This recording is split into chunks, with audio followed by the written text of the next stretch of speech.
और गुरुजी ने करे स्थापन, उद्घाटन। अब उद्घाटन कर दिए। 2-4 साल के बाद में एक दिन फिर आए गुरुजी की, यार अब जुगाड़ बना ही नहीं रहा है। कछु तो दिमाग लगाना पड़ेगा ना। एक दिन कहने लगे, अरे बोले बेटा, बोले तुम सब गांव के मिलके एक काम करो, तुमने मंदिर बनवा दिया, मूर्ति जमवा दिए, एक ही काम और रह गया, इतना और कर लिए बोले तो फिर तो बहुत अच्छा रहेगा। बोले कौन सा काम? बोले ये मंदिर में एक पुजारी हो जाता तो अच्छा रहता, कम से कम साफ सफाई करता रोज। बोले तो ठीक है गुरुजी, विचार करेंगे इसका भी, तुरंत नहीं किए, पक्का। अब गुरुजी चले गए। एक दिन मेरे भाई गांव के पूरे SC ST OBC के लोगों ने बैठक रखी। बोले पुजारी नियुक्त करना है। तो गांव में एक लड़का था, SC समाज का था वो थोड़ा बहुत पढ़ा लिखा था, लेकिन खेती बाड़ी नहीं थी, काम धाम भी ज़्यादा नहीं था, तो वो थोड़ा फालतू था। तो सभी ST और OBC के लोग कहने लगे, अरे ये SC का लड़का है, बोले इसको यहाँ का पुजारी बना दो। सब गांव के लोग कहने लगे ठीक है। तो बोले कोई काम भी नहीं है, उसी को बना दो। बेचारा बोले वहाँ जो भी पूजा पाठ करने जाएगा 10-5 देगा तो उससे उसका परिवार चलेगा, और झाड़ा बटोरी करेगा, साफ सफाई करेगा। बोले तो उसको बना दिए वहाँ पुजारी। अब धीरे धीरे समय बीतते गया। 1-2 महीना के बाद में गुरुजी को पता लग गया कि अरे बोले वहाँ पुजारी तो कोई SC समाज का। गुरुजी ने सोचा ये तो दलित शूद्र है। गांव के लोगों को, गोंडों को जाके बता दिया। अरे बोले तुमने कहा? बोले वो SC का आदमी को किए हैं। बोले वो तो दलित और शूद्र होते हैं। बोले कहा उसको दुर्गा जी की पूजा करने का अधिकार है? बोले अरे बोले इसकी पूजा करने का अधिकार बोले उच्च वर्ग का ब्राह्मण को होता है। बोले तुम लोग दलित हो, शूद्र हो, बोले तुम्हारा ये अधिकार नहीं है। बोले अब ये कहने लगे तो गुरुजी हमारे गांव में तो कोई पंडित ब्राह्मण है ही नहीं। अरे बोले मुझसे तो बताते आप लोग, मैं तो व्यवस्था करता, जब इतना करा हूं तो इतनी नहीं कर सकूंगा क्या? बोले मेरे भाई गोंड खुश हो गए कि हमारे तरफ से हमारे लाने बहुत बहना काम कर रहा है। गुरुजी सोच रहा है गोंड लोग हमारे लिए, बताओ कितना सोच रहा है, ये खुश हो रहे हैं।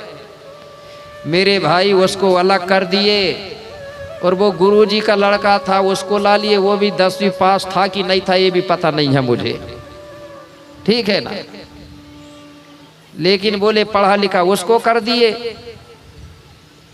अब वो लड़का वहां बैठा तो उसने क्या किया, जो मूर्ति रखी थी उसी मूर्ति के किनारे में इस प्रकार की एक पेटी रख दिया बढ़िया, और आगे लिख दिया दान पत्र, दान पेटी, और ऊपर बना दिया छेद। और उसके बाजू में बैठता था वही लड़का। धीरे धीरे समय आ गया कुंवार का महीना का।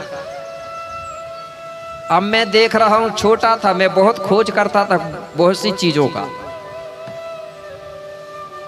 क्योंकि मुझे गायत्री परिवार वालों ने भी बहुत मनाया है कि इसके तरफ से प्रचार करो, लेकिन मैंने सुना नहीं किसी का, ठीक है ना। जब मेरी उम्र 28-29 की रही होगी तो मेरे भाई अब कुंवार का महीना आया तो सबसे पहले उन लोगों ने हमारी SC ST OBC के महिलाओं के ऊपर सबसे ज्यादा धर्म लादा है ना, सबसे ज्यादा आस्था महिलाओं का रहता है। उपवास रहना तो दुनिया का दंड फंद करना। मुझे तो ऐसा लगता है कि जो उपवास रहता है वो अच्छी खान खे रहे थे, और काम से बच जाए करके, कैसे वो 9 दिन तक काम ज्यादा रहे खेती बाड़ी को, तो वो सोचा थे कि उपास रहे कम से कम आराम करन के मिल है, और बढ़िया हलवा मिल है सूजी को बना के पौष्टिक वालों, ठीक है ना। मशीन तो चालू है ना पेट की, वो तो खाना पचाने का काम कर ही रही है ना, काहे की उपास रखी है।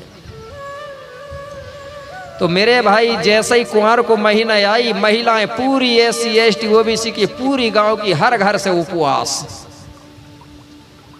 रहे थे ना, उपवास पूरी 3 समाज की, मैं एक ही समाज की बात नहीं, 3 समाज के लोगों को समस्या है आज। अब ये महिला उपवास, बढ़िया थाली सजाई, नारियल रख लिया, बढ़िया अगरबत्ती भी महंगी वाली, सेंट वाली, और कोई 101 रुपया रख रही है, कोई 501 रुपया रख रही है, सिंदूर रख लिया, कुमकुम रख लिया, और बढ़िया लाइन बना के चल रही, पंक्ति बना के। अब जैसे ही वहां गई तो मंदिर में क्या क्या व्यवस्था किया था उसने? पेटी तो अंदर रखी थी, दान पेटी तो लिखा था। मंदिर के बाहर तरफ बढ़िया सामने एक बहुत बड़ा घंटा टंगा था, देखे होंगे ना, आज भी घंटी टंगी होती है। अब शुरू की महिला गई, पहले वाली महिला, उसने बजाई घंटी और घंटी बजाई टन ने और घुस गई अंदर। अंदर वही पेटी में पैसा को मोड़ के डाल दिया, एटीएम जैसे, एटीएम से निकलते ना पैसा, तो उनने डाल दी एटीएम में और फिर निकलन लगी। तो फिर वो पंडित जी के भी पैर पड़ी, वह मूर्ति के भी पैर पड़ी, और सास ससुर की एक नहीं पड़ रही हैं, नहीं पड़ रही ना बेबी। जैन सब कुछ दाएं हैं, देंगे कि नहीं देंगे? खेती भी मिलेगी, सोना चांदी भी मिलेंगे सास के, कि नहीं मिलेंगे?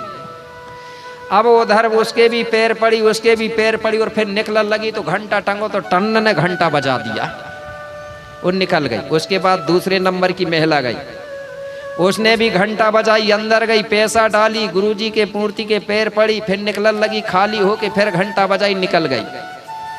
अब मैं देख रहा हूं कई दिनों से, सोच रहा हूं कि जो SC ST OBC के लोगों ने हमारी महिलाओं के लिए यही के लिए बनाए का मंदिर, तन मन धन लगा के मंदिर बना दे, पुजारी बैठ रहे हैं दूसरे, अब इनकी महिला जा रही है मंदिर में, मिल क्या रहा? सोचने लगा मैं, तो मेरे दिमाग में एक ही बात आई कि इनको मिल रहा है, कुछ तो मिल ही रहा है ना।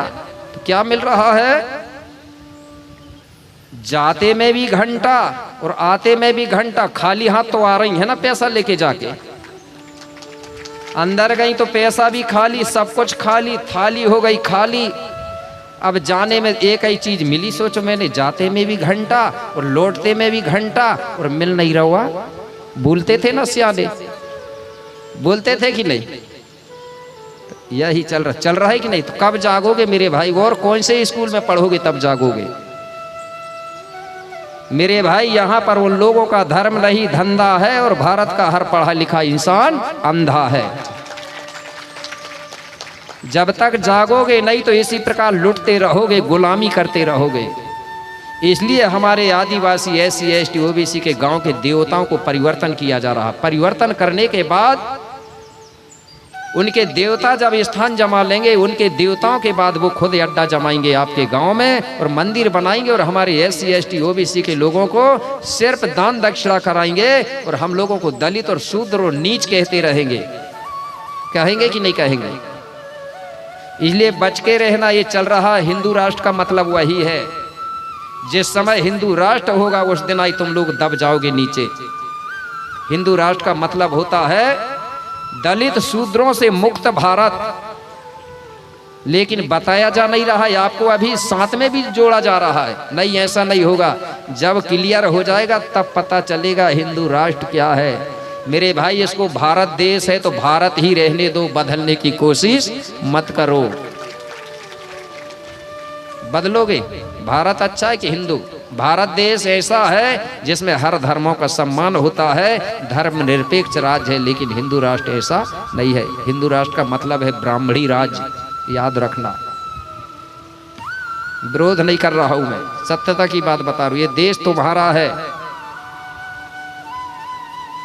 आज लोग कहते हैं ना तुमको जो भी मिलता है हक या अधिकार, क्यों मिलता है? क्योंकि ये देश तुम्हारा, इसलिए मिलता है।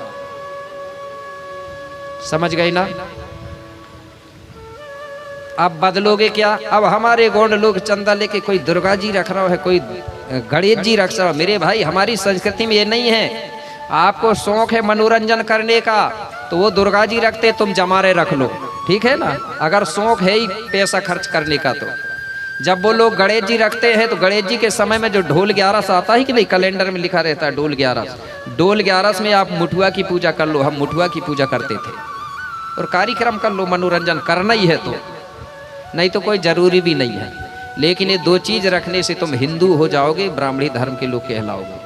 तुम्हारा जाति प्रमाण पत्र निरस्त हो जाएगा कुछ दिनों में, ठीक है ना? अब मैं जबरदस्ती भी नहीं कहता भाई, और रख नहीं तो रखना, मेरा काम बताने का। आई ना बात समझ? तो मेरे भाई, इस प्रकार से हमको बच के रहना है। तो इसी बीच में एक छोटा सा गीत और हो जाए क्या? गीत सुनना है कि बात सुनना है? क्योंकि नाचने में आगे तो सब चीज में आगे रहना चाहिए कह रहा हूं मैं। बड़ा दुख हो रहा क्योंकि याद नहीं रख रहे आप लोग। अगर एक कार्यक्रम इतने लोग जागते ना तो ज्यादा टाइम नहीं लगता है। मैं अकेला क्या करूंगा बताइए? अब एक ही जिला की बात रहती तो मेरे ही जिला की अकेली बात रहती, सिवनी की तो भाई चलो धीरे धीरे करता। अब पूरे मध्य प्रदेश के हर जिलों में भी जाना पड़ता है और ये अपना मध्य प्रदेश छोड़ के दूसरे राज्यों में भी जाना पड़ता है। अब मैं क्या कर लूं बताओ? तो आप में भी एक दो तैयार होइए मेरे भाई, ठीक है ना? अगर जिसको दीक्षा लेना है तो वो तैयार हो जाना। मैंने बोल नहीं पाया। यहाँ दीक्षा लेने के बाद फिर नागपुर आना पड़ेगा लेकिन, ठीक है ना? जिसको भी गुरुजी बनना है भूमि का गुरु तो वहाँ आना पड़ेगा। पहले यहाँ लेना पड़ेगा। कच्चा यहाँ होएगा, पक्का वहाँ होगा, ठीक है ना? महाराष्ट्र में। क्योंकि जब तक हमारे भूमि का लोग नहीं होंगे तब तक हमारा धर्म जल्दी